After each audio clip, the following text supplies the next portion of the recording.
नमस्कार दोस्तों, आप देख रहे हैं सिनेमा हॉल और मैं अजय ब्रह्मात्मज। आज मैं हिंदी फिल्म पत्रकारिता के शीर्ष पुरुष अरविंद कुमार की बात करूंगा। अरविंद कुमार पिछले रविवार को यानी 17 जनवरी को 91 साल के हो गए, 91 ईयर्स, और आज भी सक्रिय हैं। फिलहाल वे पौंडीचेरी में हैं, वहाँ अपने बेटे के साथ ठहरे हुए हैं और काम भी कर रहे हैं। अरविंद कुमार का जिक्र करें आप और माधुरी की याद न आए। माधुरी जिन लोगों ने पढ़ी है, माधुरी जिन लोगों ने देखी है, वे उनकी पत्रकारिता के महत्व को बहुत अच्छी तरीके से जानते हैं। बाकी मीडिया संस्थानों के लोग, फिल्म पत्रकार अगर वे जानकार हैं तो, और बाकी सारे जो फिल्म प्रेमी हैं और फिल्म की पढ़ाई करते हैं, ऐसे लोगों के लिए अनिवार्य पाठ्य रहा है माधुरी के अंकों को देखना। और अभी देश के कुछ विद्यालयों में, विश्वविद्यालयों में, शिक्षा संस्थाओं में, शोध संस्थाओं में, निजी संग्रहकर्ताओं के पास माधुरी के कुछ अंक सुरक्षित हैं। मेरी गुजारिश है उन सभी से कि वे लोग मिलकर एक सामूहिक प्रयास करें और माधुरी के अंकों को सार्वजनिक करते हैं। डिजिटल एज में ये संभव है, जो सभी के लिए उपलब्ध हो। किसी भी सामग्री को, किसी भी तथ्य को बचाने का सबसे अच्छा उपाय यही है कि उसे ज़्यादा से ज़्यादा वितरित कर दिया जाए या एक मिनिमम राशि लेकर के उसे सबके लिए उपलब्ध करवा दिया जाए। अरविंद कुमार 26 जनवरी 1964 को माधुरी का पहला अंक आया था। ये टाइम्स ऑफ इंडिया का प्रकाशन था, टाइम्स ग्रुप का, और वहाँ से 78 तक, 14 सालों तक उन्होंने माधुरी का संपादन किया। उनके नेतृत्व में पत्रकारों की एक फ़ौज आई और उन सभी ने मिलकर बहुत ही बेहतरीन पत्रकारिता की मिसाल कायम की। उन्होंने मानदंड स्थापित किए। अरविंद कुमार का योगदान ये भी है कि उन्होंने फिल्म पत्रकारिता को वह गंभीरता प्रदान की, वह संवेदना प्रदान की, जिसकी वजह से वह घरों में जाने लगी और परिवार के सभी सदस्य उसे मिलकर पढ़ते थे। उसमें कुछ भी ऐसा अवांछित या अनर्गल नहीं हुआ करता था, बल्कि सिनेमा से संबंधित सारी जानकारियाँ होती थी और सिनेमा के बारे में डिटेल्स में बताया जाता था। फिल्मी गानों को लेकर के जो स्वर लिपि छपती थी, जो वो बहुत ही मशहूर हुई थी, केंकरे दंपति उसे करते थे और वहाँ से वे बहुत ही पॉपुलर हुए थे। मुझे लगता है कि इन सारी चीज़ों को बचाने, संभालने और सबके लिए उपलब्ध करवाने की ज़रूरत है। साथ ही अरविंद कुमार पर भी काम करने की ज़रूरत है कि उनकी वो क्या दृष्टि थी जिसमें साहित्यिक और सामाजिक गुणों का समायोजन था, और जिसकी वजह से उन्होंने फिल्म पत्रकारिता को यह ऊंचाई प्रदान की कि लगभग उसे साहित्य का दर्जा दिलवाया। यह बहुत मामूली बात है उनके लिए कि उस ज़माने के उन्होंने तमाम साहित्यकारों को प्रेरित किया कि वे माधुरी के लिए लिखें। राही मासूम रजा का तो कॉलम ही चलता था, वे लगातार लिखते थे। कमलेश्वर ने लिखा है, उपेंद्रनाथ अश्क ने लिखा है, और भी तमाम लोगों ने माधुरी के अंकों के लिए लिखा है।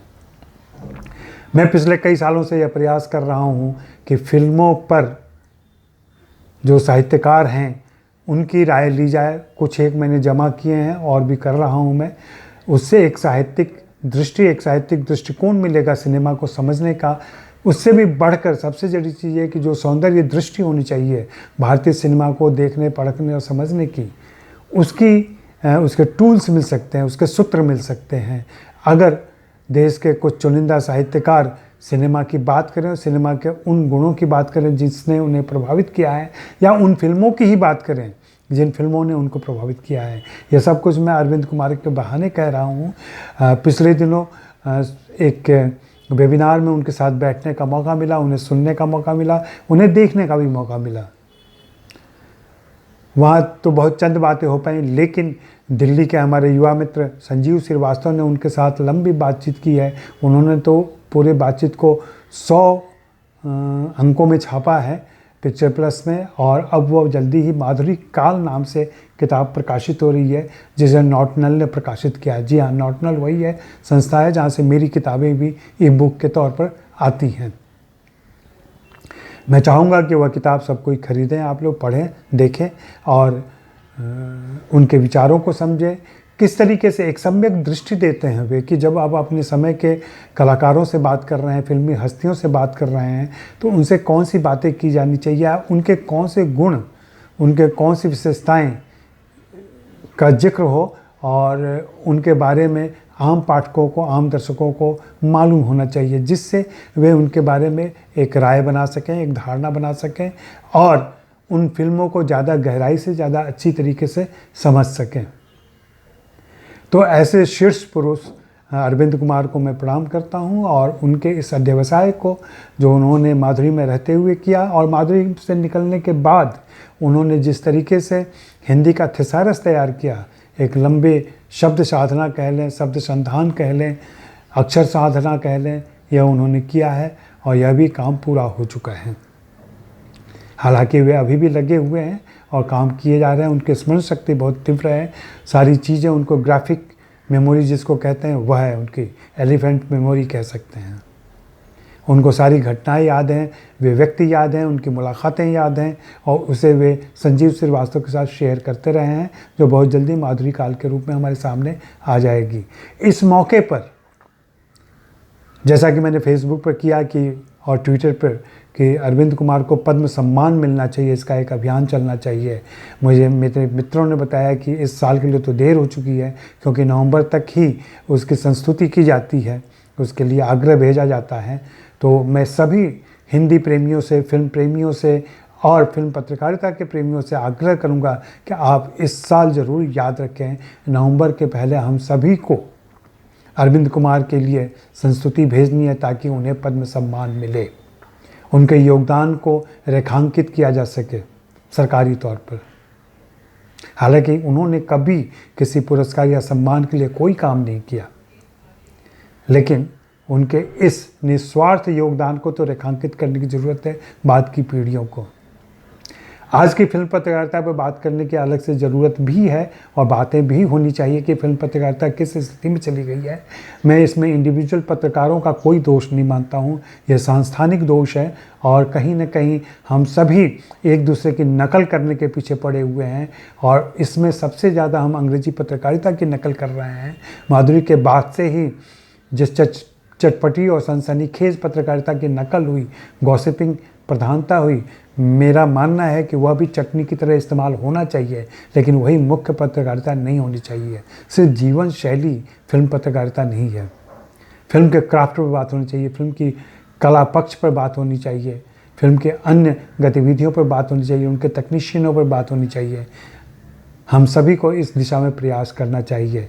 मेरा अभी भी मानना है कि माधुरी ने जो फिल्म पत्रकारिता स्टार्ट की थी, उसकी जो धारा थी, वह उसकी पतली धार आज भी बह रही है, जो छिटपुट रूप में अलग अलग नज़र आती है। जब फेसबुक पर और ट्विटर पर टिप्पणियां नज़र आती हैं फिल्मों के बारे में राय नज़र आती हैं इंडिविजुअल्स की, मैं तो चाहूँगा कि ऐसे सभी लोग जो यदा कदा टिप्पणियां करते हैं, वे सर्वदा टिप्पणियां करें और लगातार फिल्मों पर लिखें।